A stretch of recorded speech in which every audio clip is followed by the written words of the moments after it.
Há dias em que a oração parece não caber em lugar nenhum. A manhã começa atrasada, o telefone toca, alguém precisa de você, o trânsito não anda.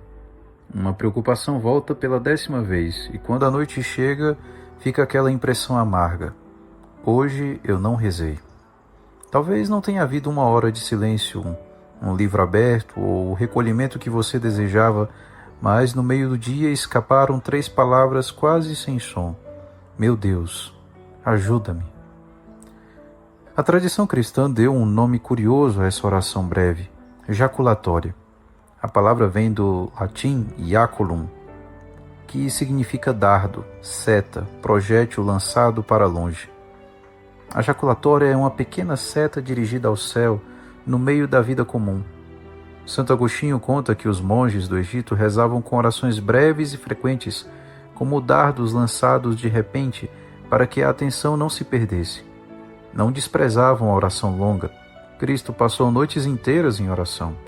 A Igreja nos deu os salmos, o rosário, as ladainhas e a liturgia. A adoração não é inimiga, apenas não é a medida do amor.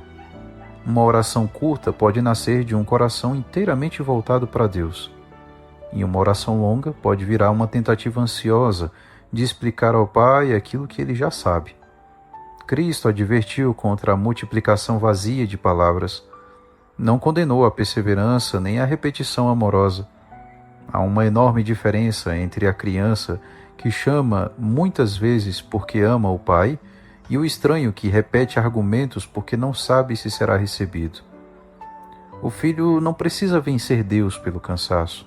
Pode levantar os olhos e dizer simplesmente: Senhor, tende piedade de mim. Um dardo precisa de um arco. Na oração, a confiança é a corda que se estende. O abandono é a mão que se abre. Às vezes dizemos: meu Deus, ajuda-me, mas continuamos segurando a seta. Já decidimos como Deus deve ajudar, quando deve agir e qual resposta precisa dar. A oração fica presa na nossa mão porque pedimos com os lábios e conservamos o controle com os dedos. Por isso a jaculatória amadurece quando aprende a acrescentar, ainda que em silêncio: seja feita a vossa vontade. Confiar é armar o arco. Abandonar-se é soltar a corda. A seta então parte, não para obrigar Deus a obedecer ao nosso plano, mas para entregar a Ele aquilo que já não conseguimos carregar sozinhos. E qual é o ar por onde essa seta voa? O silêncio. Não necessariamente o silêncio de uma casa vazia. Muita gente não dispõe dele. É possível haver silêncio interior no ônibus, na rua, numa cozinha cheia, no corredor de um hospital, e também é possível estar numa capela quieta com a feira inteira gritando dentro da cabeça. O silêncio da oração não é a ausência de som, é o instante em que paramos de acrescentar barulho ao barulho e reconhecemos uma presença que já estava ali. Elias procurou Deus no vendaval, no terremoto e no fogo. Encontrou numa voz tênue, quase um sopro. Deus não era menor porque falava baixo. Era Elias que precisava aquietar-se para ouvi-lo. A oração breve abre uma pequena fresta nesse ruído. Lançamos uma palavra e depois dela deixamos espaço para a escuta. Existe também um perigo muito simples: adiar sempre o dardo. Mais tarde eu rezo.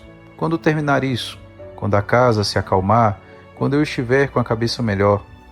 O dia raramente entrega espontaneamente o silêncio que prometeu. E quem espera a situação perfeita acaba deixando a alma desarmada justamente quando ela mais precisa de direção. No Getsêmani, Pedro dormiu quando Cristo pediu que vigiasse.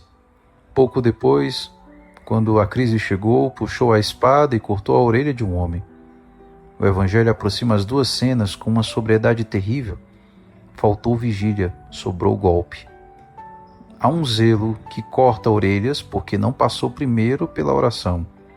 A pessoa age depressa, fere alguém e chama sua agitação de serviço a Deus.